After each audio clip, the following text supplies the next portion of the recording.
Welcome to my channel. Make sure you hit that like button, subscribe, and share this video with your friends and family. Any Drake fans in the house? Are any of you guys listening today are Drake fans? Are you a PartyNextDoor fan too? Today we're gonna focus on Drake. If you're a Drake fan, please put your hands up because it's time to have an uncomfortable conversation about Mr. Drake. Listen, for starters, I am one of the biggest Drake fans. I've been listening to Drake even before he was signed to Cash Money, even before he became big and dropped Best I Ever Had. I've been a big time fan of Drake for years, but even I have to admit this uncomfortable conversation that we have to have about Drake. Listen, the album that he dropped with PartyNextDoor, okay, it was gutter trash. Listen, this is one of the most disappointing projects in recent memory. It had so much hype. The Drake fans have been waiting for a Drake album, some new Drake songs, something to bump in the whip, something to bump for the spring, something to bump for the summer, because we haven't had any Drake music in a while, and we know that the Kendrick Lamar beef has been taking a toll on your boy, but it's clear by the album that he dropped with PartyNextDoor that was nothing but trash. It was hyped up, but it did not deliver. Drake had the perfect chance to make a comeback after Kendrick Lamar got all the backlash that he got for his recent Super Bowl performance. And by the way, I made a video about that Super Bowl performance. Please check it out on the channel. That performance that Kendrick Lamar did during the halftime show was mid, okay? It's not a once in a lifetime type of performance. That thing was mid. The crowd was silent. The crowd didn't even know, majority of them didn't even know what was going on. So Drake had the perfect opportunity to make a comeback by dropping that collab album with PartyNextDoor on Valentine's Day, but he missed the wide open shot. After Kendrick got so much backlash for that Super Bowl halftime performance, his fans were making excuses for him. Listen, you Kendrick fans, that performance, listen, when we're watching a Super Bowl halftime performance, we're not trying to solve a puzzle, okay? If the performance has to go over our head, then that means that it wasn't worthwhile, okay? We're just trying to enjoy the Super Bowl. We're just trying to enjoy the halftime show. We're not trying to solve any of these puzzles that Kendrick had, okay? And after that trash performance that Kendrick delivered, this was a golden opportunity for Drake to remind people why he's still the biggest rapper in the game, why Kendrick cannot hold on to that #1 spot. Instead, Drake fumbled. Drake and PartyNextDoor could have delivered a project that really made a statement, something that was memorable, something that had lyrics that we would talk about throughout the remainder of 2025, something that you would hear people with their windows down bumping to. But nah, he dropped an album that was nothing but trash. Another lazy, uninspired cash grab. I gotta ask, I don't know, did the Drake ghostwriters leave him? Because it sounds like Drake's ghostwriters left him. None of the songs are something that is going to be memorable. Yeah, it's going to get buzzed within the first week, of course. Anything that Drake dropped is going to get buzzed. He's still the biggest rapper in the game. He's still talented. His fans are still looking forward to seeing what next song, what next album that he dropped. However,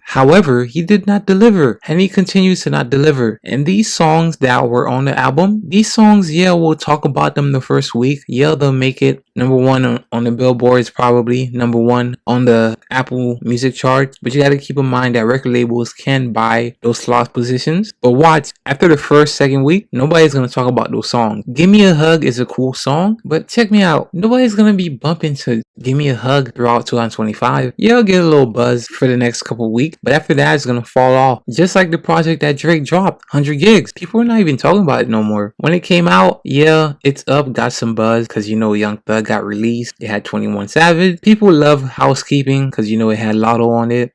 But after that, do people talk about it? No, they don't talk about it. Did it have the same impact like songs like God's Plan, Best I Ever Had, Too Sexy, Nice for What, In My Feelings? No, none of the songs on the project that he dropped with PartyNextDoor were anywhere near close to those type of songs. None of those songs are gonna be remembered a month, 2 months from now. They just, all of the tracks on that album came and are gonna leave exactly like the songs from 100 Gigs. Honestly, it feels like all of the ghostwriters left Drake. It's like he doesn't have the passion. Some of the songs sound AI. Some of the records sounded like Future was the one rapping. PartyNextDoor, his voice tone, it had too much auto-tune. It was too deep. Some of the tracks, you couldn't tell if it was PartyNextDoor singing or was it Drake singing. Like, bro, what happened to your ghostwriters? The ones you have right now, they can't cook up something better than this? At this point, Drake just makes playlist music. Nothing sticks. Nothing feels iconic. Nothing comes close to God's Plan, Best Best I Ever Had, Hotline Bling, One Dance. That's the type of Drake we're looking for, and that Drake seems to be gone. This is the same dude that gave us Take Care. If you're reading this, Nothing Was the Same. Now he's sounding like he just made an album with Party Next Door in just a weekend in Turks and Caicos. He's sounding like AI made those songs. That doesn't even sound like Drake. I don't see no passion. Drake is pushing 40, still singing about heartbreak. We want to see growth. We want to hear storytelling. We want to hear you go into depth, growing up. Forget trying to connect with the youth. Your original fan base, they've all grown up with you. We want to hear and see that you've developed. No more duck lip Instagram posts. No more painting your fingernails with Hello Kitty nail polish. No more of those two braids with barrettes in your head. And let's talk about Party Next Door. This man has been missing for years, and he finally dropped this collab project that fans have been asking for with Drake, and he delivers nothing but trash. Was it Party Next Door or was it Future on the track? Because a lot of the songs, the auto-tune was too high, the voice was too deep. It didn't sound like the Party Next Door that we've heard in the past. He needs to go back into the Oval Basement. The album sounded so generic. The album sounded like something that any SoundCloud R&B artist could have made. It just sounded like something that they just rushed to put together just to satisfy the fans that have been missing Drake. But the songs that were dropped, Party Next Door had better songs. None of them compared to Recognize, Break from Toronto, Come and See Me. Come on, man. Party Next Door, you've done way better classic songs than all those songs that were on the album. What happened to you? What happened to Drake? And this brings a bigger issue. Oval as a label has been falling off. Drake just signs people and just shelves them, or they drop projects that are mid. Drake, he has no competition in his camp, so he's lazy. We see that the whole Kendrick Lamar beef has taken an impact on him. He doesn't sound inspired. It sounds like his ghostwriters left him. The ones that he have right now, they're not delivering anything. Overall, man, Drake had a golden chance to take the throne back, to get a get back on Kendrick Lamar, but he wasted it. Party Next Door, we haven't heard from him for years, and he finally comes back and he drops this trash project. Oval as a whole is looking shaky right now. Drake as a whole is looking shaky right now. I don't know, man. Is this the final nail in the coffin for Drake? Of course, yes, it's gonna do numbers. It's Drake. Drake can drop a rock and roll album, a country album. It's gonna do numbers just because it's Drake. And Party Next Door does have a fan base, and they've been missing him too. But come on, let's be real. This album did not live up to the expectations. Of course, it's gonna have some hype, but it's one of those albums, all of the tracks, they're gonna come and go. They're gonna disappear. We're not gonna be bumping to them throughout 2025. In a month or two, all of this is gonna be forgotten. Drake did not deliver. Party Next Door did not deliver. This entire album, this entire project was a letdown. Anyways, guys, let me know what you think. And with that being said, I am out.